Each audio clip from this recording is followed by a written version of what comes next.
Kalau ditanda di sini kita sampai muka surat 319. Kita masuk terus perenggan yang terakhir, tumpu 3, firman Allah Subhanahu wa taala ayat yang ke-19.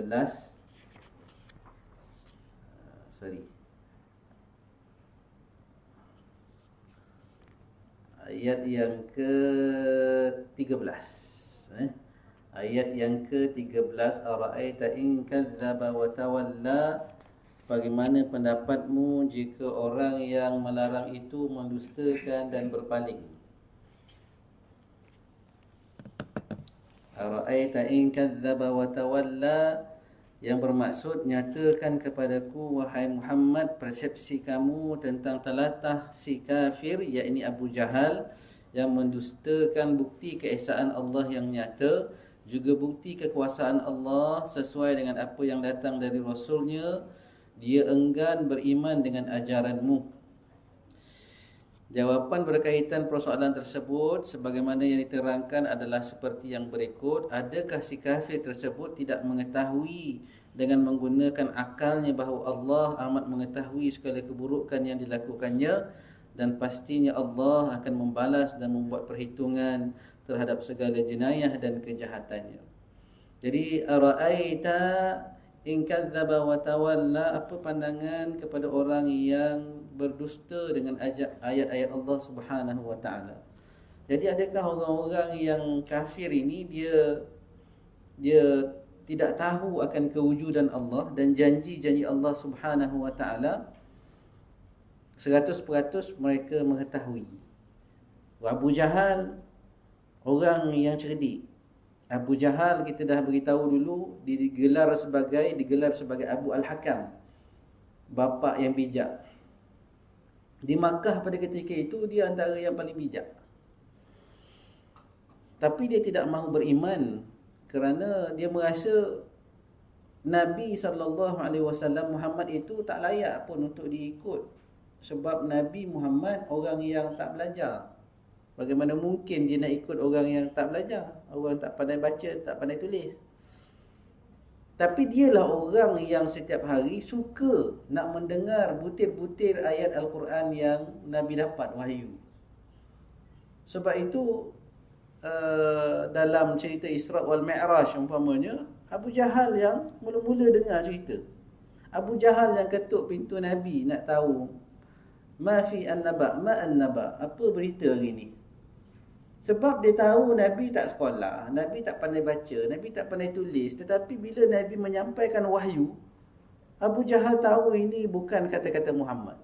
Dengan kita panggil kalau kaedah bahasa Arabnya, dengan balaghahnya, dengan mujammalahnya, dengan cantiknya tutur kata bahasa. Bahkan Nabi boleh bercerita dengan Al-Quran ini umat-umat yang terdahulu. 70% dalam Al-Quran bercerita tentang umat terdahulu. Bagaimana Nabi boleh tahu? Bahkan Nabi boleh bercerita apa yang berlaku pada masa akan datang. Cerita tentang planet, cerita tentang matahari, cerita tentang bulan. Bila masa Nabi pergi ke bulan? Bahkan peristiwa Isra' wal Mi'raj menjadi satu bukti lagi bila Nabi pergi ke Masjidil Aqsa, yang tak pernah pun Nabi pergi, ataupun memakan masa yang begitu panjang kalau nak pergi, tapi Nabi boleh bercerita satu persatu. Adakah mereka ni tak percaya? Bahkan mereka percaya. Orang-orang Yahudi hari ni pun percaya. Sebab tu dia tanam pokok warqat. Sebab dia percaya. Tapi kenapa? Dia cerita kepada hidayah, iman, berbalik kepada takabur, berasa diri dia sempurna, berasa diri lebih hebat, berasa diri lebih sepatutnya layak. Tapi kenapa bukan aku? Kenapa Nabi yang terakhir bukan daripada Bani Israel? Ini dia tak boleh terima. Jadi kalau ditanya adakah dia orang ni tak tahu Nak jawapannya dia orang tahu. Kalau kita bercerita tentang Israiliyat umpamanya, Israiliyat ni kita panggil sebagai apa? Istilah dia Israiliyat lah kan?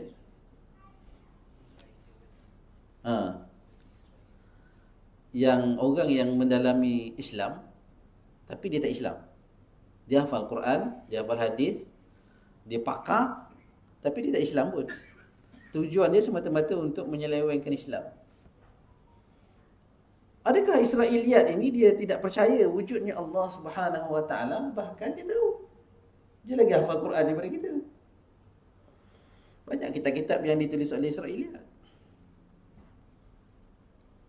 Tetapi kenapa mereka tidak beriman? Sebab ni kat dalam ni, penuh dengan hasad, penuh dengan rasa nak merosakkan, bukan untuk mencari kebenaran. Kalau dia cari kebenaran, maka berlakulah seperti apa yang berlaku hari ini. Megan Rice umpamanya, kita sebut lagi sekali, pempengaruh, kita panggil kan, influencer, yang terkesima dengan iman orang-orang Palestin saja, tetapi membuka pintu hati dia untuk melihat Al-Quran. Dan bila dia dah baca Al-Quran, dia baca ayat-ayat, diberikan kepada dia ayat-ayat yang berlaku hari ini, tetapi telah diceritakan oleh Al-Quran 1400 tahun yang lampau. Umpamanya cerita antara ayat-ayat yang menyebabkan dia terbuka untuk masuk Islam, cerita tentang air laut yang bercampur dan tidak bercampur, disebut dalam Al-Quran 1400 tahun yang lampau. Dan terbentang bukti pada hari ini, orang video laut yang tidak bercampur antara laut yang masin dan laut yang tak masin. Cerita tentang pergerakan bukit bukau seperti pergerakan awan di langit. Allah cerita dulu dah, bukit bukau yang kita lihat ni sebenarnya bergerak macam pergerakan awan. Kita tengok tak ada bergerak pun situ ya, Ulu Gunung Datuk situ dia duduk. Bukanlah bergerak macam awan sekarang ni. Dia memakan masa jutaan tahun. Sebenarnya terbentuk daripada pergerakan gerak bumi itu macam awan. Akhirnya macam kapet yang kita tolak kan, dia akan jadi gunung kan. Macam tu. Banyak bukti tuan-tuan. Kalau selalu tengok National Geographic, banyak di bukit-bukit, termasuk di Tibet bahkan, jumpa di atas bukit tu karang lautan, kerang-kerangan.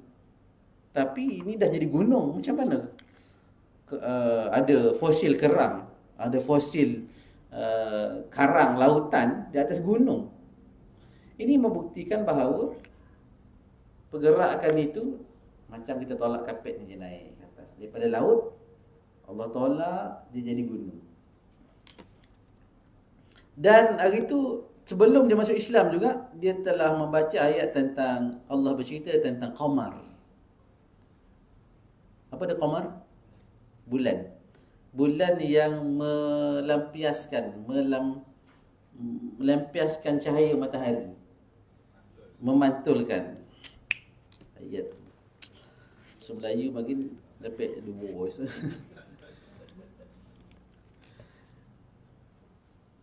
Tapi itu Allah Subhanahu Wa Taala dah sebut lama dah. Bulan tidak ada cahaya pun, dia memantulkan cahaya matahari. Jadi perkara itu menjadikan dia terkesima. Bagaimana kalaulah ayat itu datang daripada Nabi, seorang yang buta huruf dan juga tak pandai baca? Bagaimana Nabi boleh bercerita tentang bulan yang memantulkan cahaya matahari? Dalam keadaan tak ada pun sains teknologi, hari ini baru kita tahu. Maka itu suatu keajaiban yang menjadikan Megan Rice akhirnya memeluk Islam. Dan ramai orang hari ini sedang mendalami Al-Quran. Bahkan kita malu dengan mereka. Mereka lebih sekarang ni buka baca Quran hari-hari daripada kita pula. Allahu Akbar. Ya? Jadi itulah indahnya Islam ini.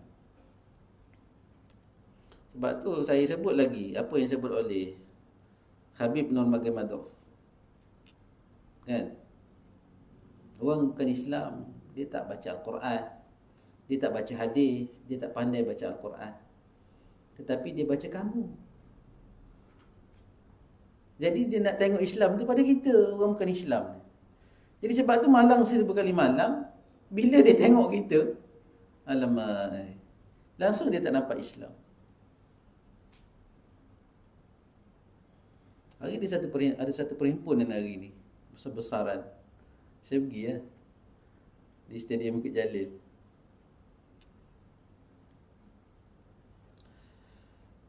Ramai lah, ramai. Saya ingat dalam mungkin 10,000 ke 15,000. Ramai orang. Tapi saya rasa kecewa. Ada satu sudut yang saya rasa kecewa. Dalam ramai-ramai tu, bila waktu Zuhur tak dengar azan, waktu Asar tak dengar azan. Kita kalau kenduri kahwin, kan kita biasa buat kenduri kahwin sini kan. Kita yang tak berapa bandar warna lah. Sini orang kampung kan. Kita pun orang kampung. Kalau kenduri kahwin, waktu Zuhur masuk, kita berhentilah sekejap kan DJ tu kan. DJ kampung bayai pun tu.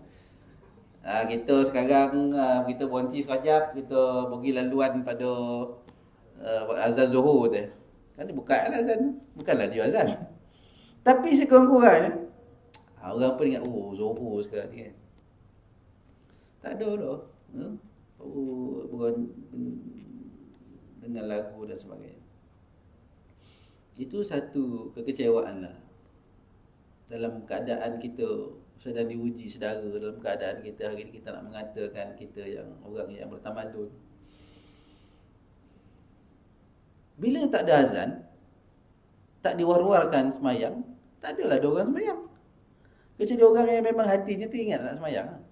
Ada surau bergerak, ada surau disediakan, tapi tak berkumandang pun azan.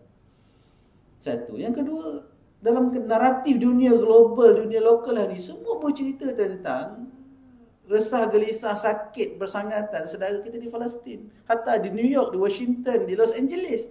Hari ni kita tengok tuan-tuan, ya Allah, penuh orang buat bendera Palestin.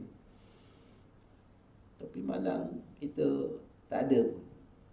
Dalam program yang begitu hebat, tak ada pun satu tabung untuk Palestin. Tak ada pun kita, naratif kita. Naratif ni bual-bual kita lah, sembang-sembang kita berkenaan dengan saudara di Palestin. Baik. Jadi muslimin muslimat yang dirahmati Allah sekalian, kita kembali kepada cerita Al-Quran ni tadi. Ara'aita, huraian ini sejajar dengan pandangan ramai daripada kalangan ulama yang berpendapat bahawa ungkapan ara'aita di tiga tempat yang ditujukan kepada Nabi, namun sekiranya ungkapan ayat itu difahamkan sebagai ditujukan kepada kafir, maka ia tersirat dalam ayat yang ketiga yang bermaksud jika sekiranya Muhammad adalah seorang yang pendusta dan menyimpang dari kebenaran, tidakkah Allah yang Maha melihat dan dialah yang menegah Muhammad, maka dia sama sekali tidak berhajat kepada larangan dan tegahan dari kamu wahai orang-orang kafir. Jadi kalaulah Nabi ini tidak dipandu oleh Allah Subhanahu wa taala, maka barangkali Nabi pun akan salah. Tapi wama yantiqu 'anil hawa in huwa illa wahyu yuha, apa yang dibicara keluar daripada mulut Nabi itu bukan hawa nafsu Nabi, melainkan semuanya wahyu. Bagaimana mungkin seorang yang tidak boleh membaca, tak boleh menulis, boleh bertutur menuturkan satu perkara yang sangat luar biasa dan betul serta tepat? Tak ada salah pun. Jadi dekat situ telah membuktikan bahawa Nabi ini adalah Rasul yang diutus oleh Allah yang membicarakan lafaz ayat-ayat Allah Subhanahu wa taala. Jadi dalam Al-Quran Allah sebut kafir. Kenapa kita yang takut sangat? Orang bukan Islam, orang kafir. Hari ini kita susah nak sebut orang kafir. Marah pula kalau dia disebut kafir. Dia nak sebut apa? Oh, bukan Islam, non-Muslim. Makanan kalau tidak halal, haram. Kenapa kita takut sangat nak sebut perkataan haram? Ini makanan ni, site ni pergi shopping tidak ditanggung halal. Kan? Kita takut dengan bayang-bayang kita sendiri. Haram. Kan? Kita ada cop halal. Takkan kita satu masa kita keluarkan cop haram. Yakin pula kan cok haram. Haram, haram, haram. Tapi itulah yang sebenarnya. Kenapa kita susah sangat? Kan? Minuman kita pergi ke 7E. Oh, minuman ini panjang kita nak tulis tu kan. Tidak boleh dijual kepada yang berumur 18 tahun dan tidak dijual kepada orang bukan Islam dan tidak ditanggung halal. Ini minuman haram. Sebab itu lafaz Al-Quran. Tapi kita akhirnya tuan-tuan kita rasa Al-Quran ni mungkin tak sesuai kot lafaz dia ni dalam beberapa aspek. Ini masalah ni. Kita sendiri berasa tidak yakin dengan Islam ni. Berasakan ini bahasa yang tak sesuai. Sedangkan inilah bahasa ni. Sebab tu ada orang berasa tidak sesuai hukum syarak ni untuk dia. Dan dia nak hapuskan, dia tak nak hukum syarak ini terpundak kepada dia. Ini masalah. Para ulama berkata bahawa ayat ini walaupun diturunkan terhadap Abu Jahal, namun begitu juga mengenai sesiapa saja yang melarang atau menegah seseorang daripada mentaati Allah. Jadi siapa yang larang orang pergi masjid, larang orang daripada taat kepada Allah, apatah lagi hari ni Zionis bom masjid, bom orang Islam, tembak sesuka hati. Ya Allah. Jadi adakah Allah Subhanahu Wa Taala tidak mengetahui perkara tersebut? Allah Maha mengetahui. Allah Maha bijaksana. Allah sangat tahu. Tapi Allah ini tangguhkan. Ada sebab. Hikmah di sebalik perkara tersebut. Banyaklah hikmah dia. Tapi yang dizalim akan diadili oleh Allah Subhanahu Wa Taala. Doa-doa mereka adalah doa-doa yang paling mustajab pada ketika ini. Maka orang yang melarang itu akan termasuk kelompok Abu Jahal, terutama dari sudut janji buruk yang menunggu mereka jika halang orang daripada mentaati Allah Subhanahu Wa Taala. Kemudian datang pula beberapa ancaman dan janji buruk daripada Allah dalam berbagai bentuk lafaz. Umpamanya dalam ayat yang ke-14. Allah kata, alam ya'lam bi anna Allah yara. Tidakkah dia mengetahui bahawa sesungguhnya Allah itu melihat segala perbuatannya. Allah bertanya, alam ta'lam? Adakah dia mengetahui? Ayat pertanyaan. Ayat pertanyaan ni tuan-tuan lebih power daripada ayat penyata. Contoh kita kata malam ni kuliah Ustaz Syarizan. Jadi dia biasa je. Kalau kita kata, kau tahu tak malam ni kuliah Ustaz Syarizan? Contohlah. Walaupun tak biasa mana pun. Kuliah Ustaz Syarizan. Tapi kan dua ayat yang berbeza dia punya kick dia. Teh tarik kedai siapa? Sini. Kedai jandol. Teh tarik kedai depan tu sedap. Biasa. Tapi kata, kau tahu tak? Teh tarik kedai tu sedap. Alam ta'lam bi anna Allah yara. Adakah dia mengetahui bahawa sungguhnya Allah itu Maha melihat segala perbuatannya? Yakni, apakah orang yang melarang daripada mentaati Allah ini tidak mengetahui bahawa Allah Maha melihat? Kan? Allah Maha melihat. Tak tidur, Allah tak mati, Allah tak sakit, Allah tak buta. Allah melihat semuanya. Kan? فَمَنْ يَعْمَلْ مِثْقَالَ ذَرَّةٍ خَيْرًا يَرَهُ وَمَنْ يَعْمَلْ مِثْقَالَ ذَرَّةٍ شَرًّا يَرَهُ. Yarahu, lihat. Siapa buat sebesar zarah baik akan dilihat oleh Allah. Siapa buat jahat sebesar zarah akan dilihat oleh Allah Subhanahu Wa Taala. Maka Allah Maha melihat, sentiasa memerhati pergerakan, dan Dia akan membalas perbuatan dengan balasan yang paling setimpal. Jadi bagaimana mungkin orang-orang yang zalim ini boleh angkuh pun, ya Allah. Padahal contoh macam Netanyahu ni, setan Yahudi. Dia bukan tak tahu, sebelum tu ramai je pemimpin-pemimpin yang hebat sebelum dia. Sharon, Harun Sharon lah. Siapa lagi pemimpin-pemimpin sebelum itu. Kalau, iyalah. Tapi semuanya mati pun. Semuanya sakit, semuanya binasa. Tapi kenapa dia angkuh merasakan dia hidup untuk selama-lamanya? Jadi sebab itulah orang yang tidak ada iman ni, dia tidak ada wawasan akhirat dia. Dia berasakan dunia inilah segala-galanya. Ya?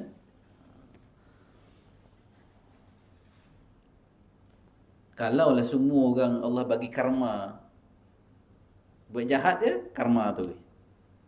Maka nescaya semua orang atas dunia ni semua baik-baik belaka. Takkan ada orang yang berani membunuh adik Rayyan pun, adik Zain Rayyan. Apa dah dosa budak tu. Kan? Tapi tuan-tuan, kadang-kadang orang tidak ada iman. Orang ikut nafsu dia. Hari ni seorang penagih dadah bunuh pula mak ayah.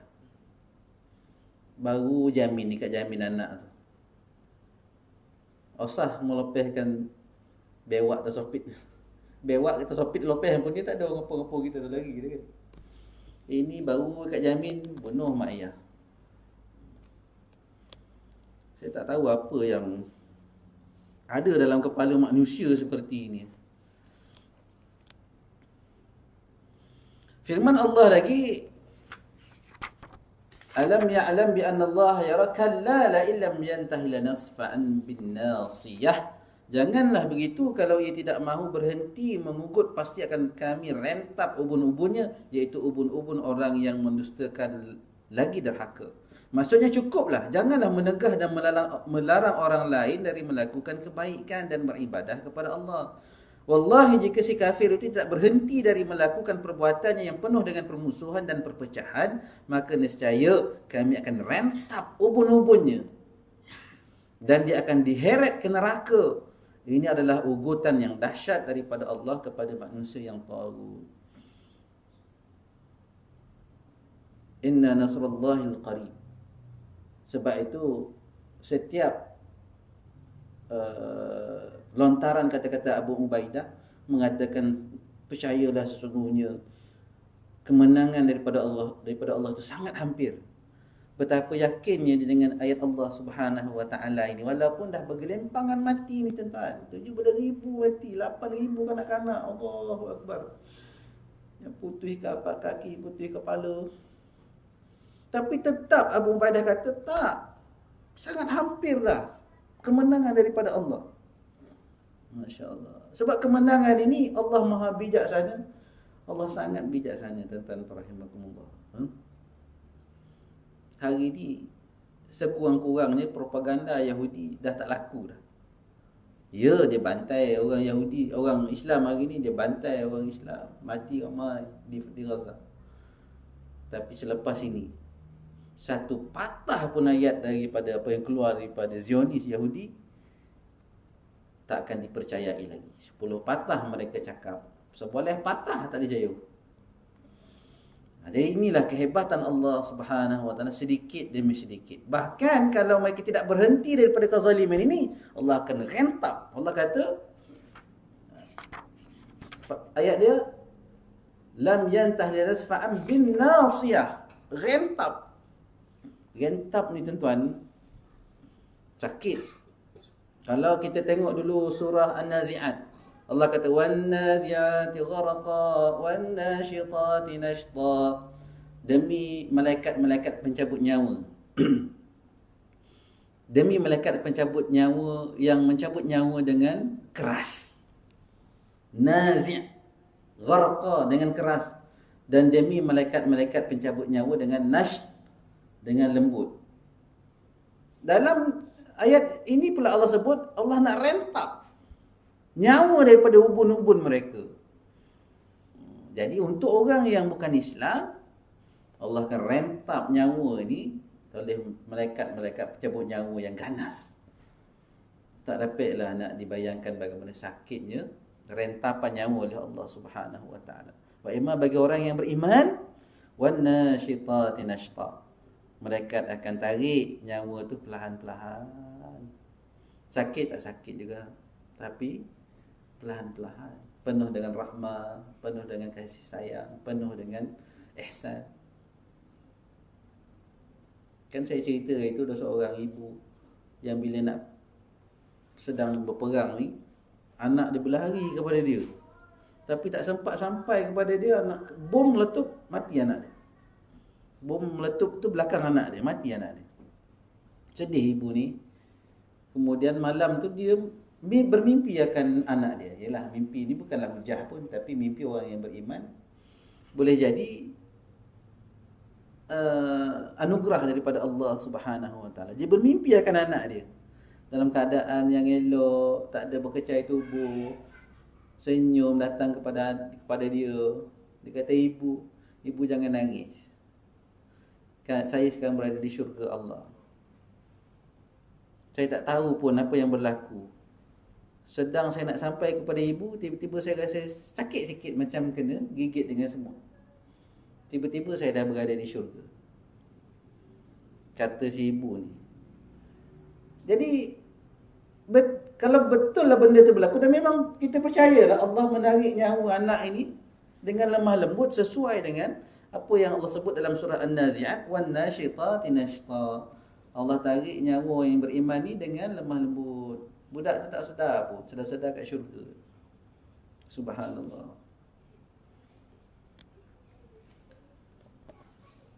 Maka kemudian Allah Subhanahu Wa Taala berfirman lagi, nasiyatin kadhibatin khati'ah.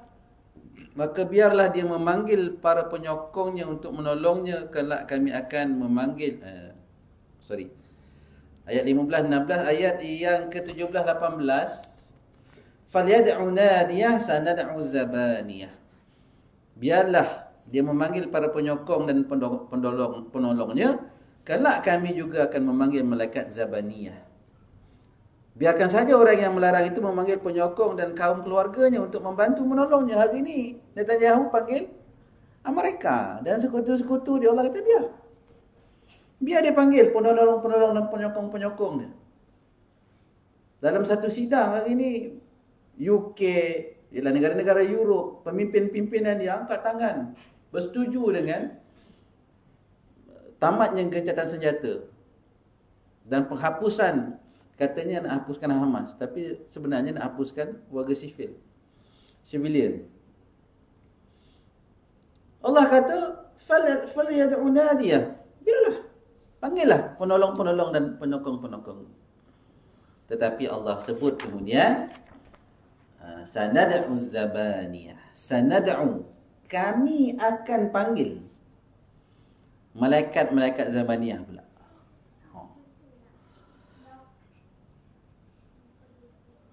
Sesungguhnya kami, yakni Abu Jahal memanggil mereka untuk menyokongnya, ia akan lebih dimurkai dan dihumban oleh Allah. Kalau dia panggil penyokongnya, maka kami akan panggil pula malaikat zabaniyah, iaitu malaikat yang menyeksa ahli neraka. Biar dia datang menghumbankan dan menyeksa mereka semua ke dalam neraka Jahannam. Okey. Dunia ini mungkin milik dia, tapi bila bertemu dengan alam barzakh, dalam kubur lagi, Allah dah panggil malaikat-malaikat penjaga neraka tu. Bukan lagi muka dan nakir nak tanya, tak payah tanya lah bang kali. Tanya pun nak tanya apa lah.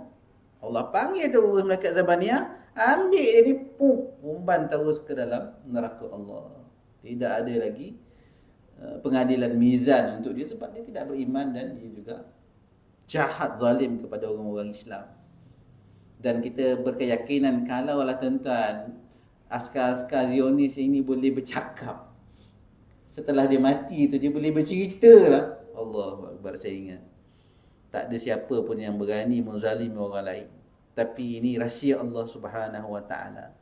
Yas'alunaka 'anir ruh, qulir ruh min amri rabbikum wa ma utitum minal 'ilm illa qalila. Allah kata, mereka bertanya tentang alam ruh ini, katakan kepada mereka, alam ruh ini urusan Allah, dan tidaklah aku berikan ilmu tentang alam ruh ni kepada mereka, yakni kepada kamu semua, melainkan qalil, sedikit saja. Rahsia Allah Subhanahu Wa Taala alam ruh hanya Allah saja yang mengetahui, tapi Allah bagi tahu. Sanad'u zabaniyah. Okey. Atas dunia kau panggillah penolong-penolongmu, tetapi di alam ruh tak nak panggil siapa. Siapa yang boleh tolong? Maka ketika itu juga Allah panggil malaikat zabaniyah. Malaikat zabaniyah ni ialah malaikat-malaikat penjaga neraka ni. Tengok muka je orang kali pun mati seluruh makhluk di dunia, tengok muka saja pun. Kita tengok muka warden asrama pun takut. Belum warden penjara okay. Duduk asrama tengok muka warden dia, tak jadi fly. Muka warden penjara lagi lah. Saya galak. Sekali dia berdehem, terkoncing benda-benda. Kalau dia terkoncing lah, memang nak rasa koncing kot. Tapi nak beritahunya, ada orang atas dunia ni muka garang pun kita takut dah tuan-tuan. Kakak saya ada datuk saudara sebelah rumah tu. Kakak ipar lah.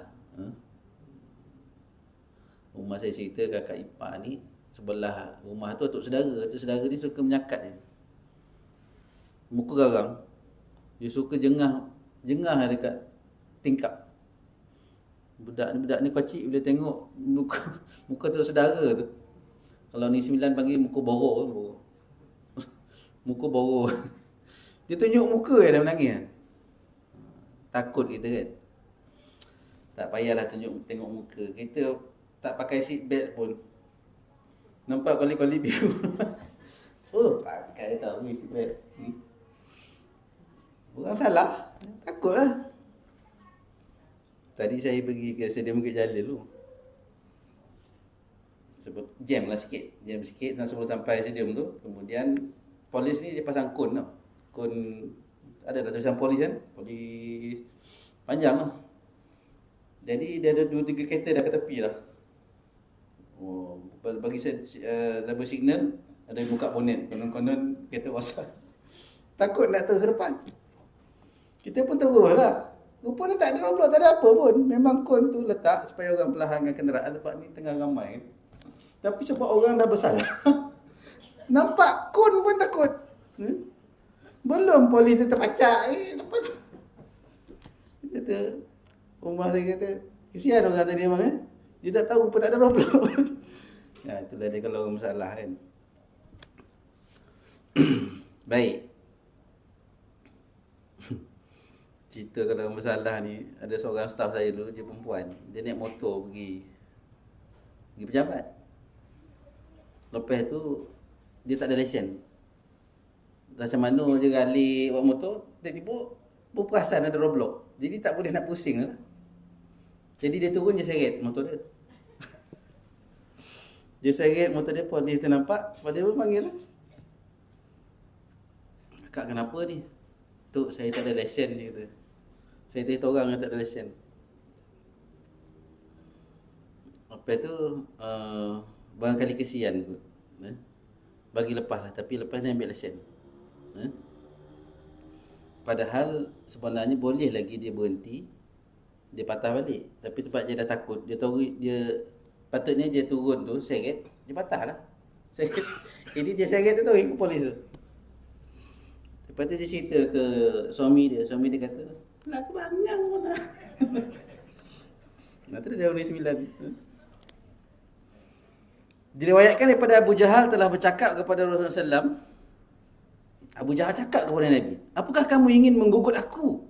Sedangkan aku mempunyai bilangan penyokong yang paling ramai. Allahu Akbar. Ini kata-kata Abu Jahal. Kau nak lawan aku? Kau nak dustakan aku? Kau nak ugut aku? Woi, aku ni ramai tu. Seluruh Makkah ni di bawah kekuasaan dia.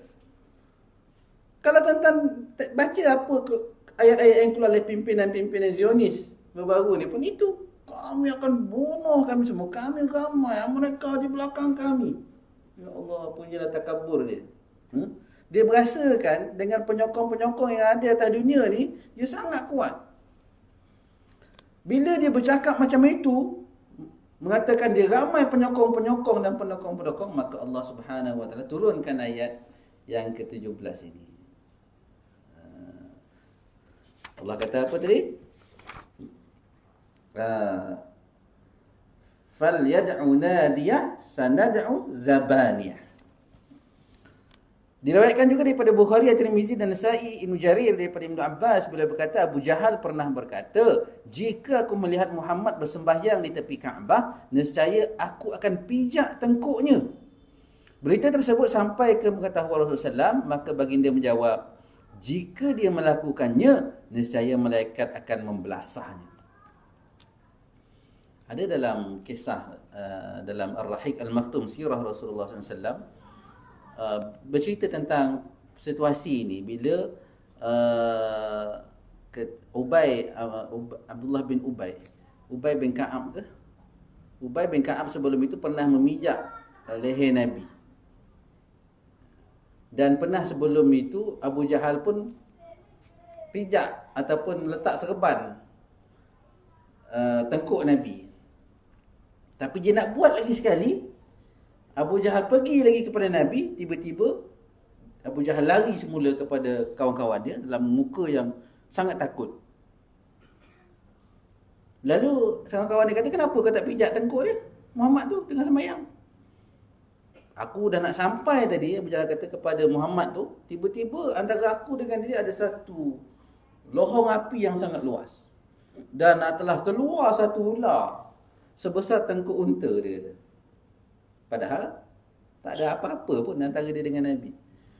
Jadi Nabi SAW kata, kalau dia buat, maka Allah akan utuskan malaikat untuk membelasah Abu Jahal. Itulah kebejatan akhlak Abu Jahal yang suka menghalang orang daripada melakukan ibadah, mentaati Allah Subhanahu wa taala. Siapa yang larang orang daripada taat kepada Allah, maka dia juga sama perangai dengan Abu Jahal. Kemudian Allah Subhanahu wa taala kata, kalla la tuti' wasjud waqtarib. Sekali-kali janganlah kamu patuh kepadanya, dan sebaliknya sujudlah dan dekatkanlah dirimu kepada Allah. Ini yang dilakukan oleh saudara-saudara kita di Palestin hari ini, tuan-tuan. Roboh masjid, bom masjid, dah tak ada dah. Dah hancur dah masjid. Semayang Jumaat buat dia. Di bawah sisa-sisa runtuhan masjid yang masih ada tu, sembahyang Jumaat dia. Allahu Akbar. Kita tayang motor bocor, tapi sembahyang Jumaat. Alah, hai sedih kita ni. Pula tak sembahyang lah abang, jauh. Pula tak sembahyang lah abang, seluar kotor. Seluar kotor jawapan ni.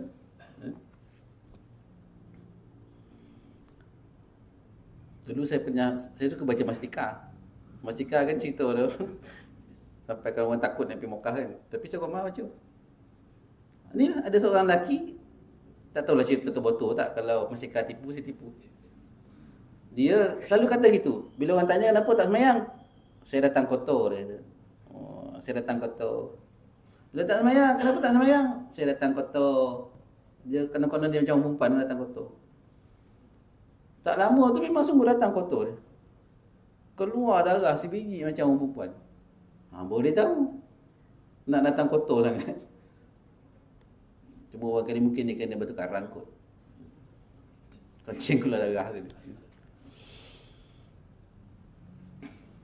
Baik, jadi maksudnya hati-hatilah wahai Muhammad daripada bermuka-muka dengan si Taghut ini. Jangan taat kepadanya ketika dia menegah kamu bersembahyang. Bom masjid dah kena bom, tengah azan pun kena bom. Kita tengok satu video Yahudi saja ambil bom campak dalam masjid tengah azan kan. Adakah mereka berhenti daripada taat kepada Allah? Tak. Ada yang kata aku dah hilang segala-galanya. Isteri, ibu, ayah, anak, aku tinggal seorang lah. Aku redha. Cuma jangan ambil iman aku sudah. Yang lain nak ambil, Allah ambil lah. Tapi tolong janganlah ambil iman aku ni, ya Allah. Ni punya kuat dia. Iman ini tuan-tuan rahimakumullah yang kita nak jaga sangat. Hari ni saya kata kita lemah. Hidup Palestin, hidup Palestin, hidup Palestin, hancur Israel. Datang kau play seorang. Terus panjang. Datang kau play, tahu kau nak play. So tak dia main. Padang pun dah jadi macam kuih seri muka kan. Jangan ambil kira dengan ugutan dan larangannya. Dekatkan diri kepada Allah dengan melakukan ketaatan dan ibadah kepadanya. Dengan itu Allah memberikan engkau kekuatan dan kemuliaan. Tengok. Tuan-tuan rahimakumullah. Kemuliaan ni yang mahal. Zahirnya mereka kena bantai, kena bunuh, kena sembelih, kena bom. Tapi lagi teruk lagi mulia mereka di pandangan manusia. Berapa ramai manusia seluruh dunia ni yang melihat mereka sangat mulia, sangat kuat. Maka begitulah Allah Subhanahu wa ta'ala. Gambaran seseorang itu disayangi, disukai oleh Allah bila ramai manusia suka sayang kepada dia. Melihat dia mulia, melihat dia baik, maka begitu jugalah insya-Allah pandangan Allah Subhanahu wa ta'ala. Sebagaimana hebat hari ini Yahudi bantai dengan kejam, dengan kekuatan dan juga kehebatan militeri dia. Tetapi semakin hari semakin ramai pula orang mencerca, memandang hina, jijik akan Yahudi Zionis. Maka barangkali bahkan confirm itu jugalah pandangan Allah Subhanahu wa ta'ala. Walaupun atas dunia dialah paling bahagia, dialah paling hebat, dialah yang paling menguasai maya pada ini dengan kehebatan ekonomi dan teknologi persenjataan dia. Tapi dia hina di sisi Allah Subhanahu wa ta'ala. Maka sebenarnya ibadah kepada Allah ini adalah benteng perlindungan dan jalan menuju keselamatan dan juga kemenangan. Tak adalah jalan cara lain tuan-tuan. Kita nak menang atas dunia ni, nak bahagia, nak berjaya, nak cerdik dengan ibadah lah. Kejarlah apa sekalipun atas dunia ni. Kalau kita tinggalkan ibadah, kita tinggalkan Allah, ya zahirnya kita kaya, zahirnya kita nampak bahagia, zahirnya kita orang yang rasa kita lah banyak duit. Tapi bila kita tak taat kepada Allah, buat konten, pakai pakaian yang tak apa-apa, kemudian kata kau sembahyang duha dah kaya ke belum? Jadi sebenarnya kita kaya ke tak? Sebenarnya kita bahagia ke tak? Jadi dangkal sangatlah manusia yang meletakkan indikator bahagia itu adalah kaya. Indikator bahagia itu adalah jawatan sekian, rumah besar sekian, glamour sekian, ramai follower sekian. Itu bahagia. Alah, itu kayu ukur bahagia dia. Tuan-tuan, bahagia ini orang yang dapat beribadah, rasa kemanisan beribadah, rasa seronok bila dapat beribadah, rasa ralat bila tertinggal solat dia, rasa ralat bila tertinggal ibadah-ibadah sunat yang biasa dia buat. Itu orang yang bahagia. Jadi Allah sebut dah. Jadi dengan firman Allah, kalla, tidak sekali-kali ni terdapat semacam ugutan kepada Abu Jahal supaya berhenti berperangai buruk dan jahat. Penegahan Nabi dari mentaati Abu Jahal dalam ayat ini agar bagi dia memutuskan segala bentuk hubungan dan komunikasi dengan Abu Jahal. Manakala maksud dari perintah sujud ialah supaya semakin bertambah kemarahan orang kafir. Demikianlah kehinaan yang menimpa manusia tagut ini. Dalam masa yang sama ayat ini menjelaskan betapa Allah menjaga dan memelihara keselamatan Nabi. Bagaimana mungkin kita nak taat kepada orang yang kafir, yang berbohong, yang tak taat kepada Allah. Sebab tu bila turun semalam kedua lagi lepas risalah daripada Yahudi turun lagi dengan kapal terbang itu supaya berpindah ke selatan Gaza. Orang Gaza koyak ada yang bakar dalam api buat masak roti dia. Sebab apa? Sebab Allah kata jangan percaya, jangan sujud pun kepada mereka. Dan sujudlah kepada Allah Subhanahu wa ta'ala. Sesungguhnya Allah sangat hampir kepada orang-orang yang sujud ini. Jadi insya-Allah sampai situ dulu. Kita akan datang surah Al-Qadar. Ingatkan saya, surah yang sangat istimewa, memandangkan kita ada lebih kurang 90 hari ataupun 80 hari lebih lagi untuk bersama dengan malam Al-Qadar, iaitu malam yang hanya terdapat dalam bulan Ramadan. Jadi tak lama dah Ramadan. Berapa hari siapa ingat? Ramadan berapa hari lagi? 80 lebih hari lah, saya pun tak ingat. Tapi bersediakah kita untuk Al-Qadar pada tahun ini? Kalau nak Al-Qadar, kita bersedialah daripada sekarang.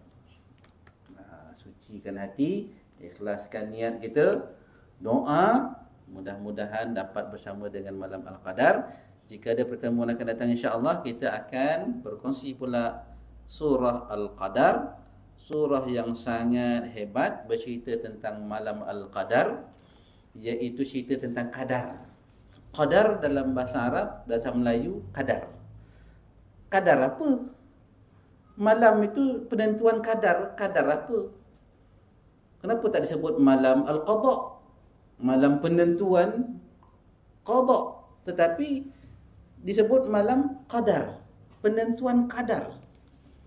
Kita pun sebut qadar. Qadar apa? Kita akan lihat pada masa akan datang, insya-Allah. Kita tangguhkan dengan kafaratul majlis dan surah Al-An. Subhanakallah bihamdihi, subhanakallah bihamdika, asyhadu an la ilaha illa ant, astaghfiruka wa atubu ilaik. Wal 'asri innal insana lafi khusr illa alladziina aamanu wa 'amilus shalihat wa tawassaw bil haqqi wa tawassaw bis sabr. Assalamualaikum warahmatullahi wabarakatuh.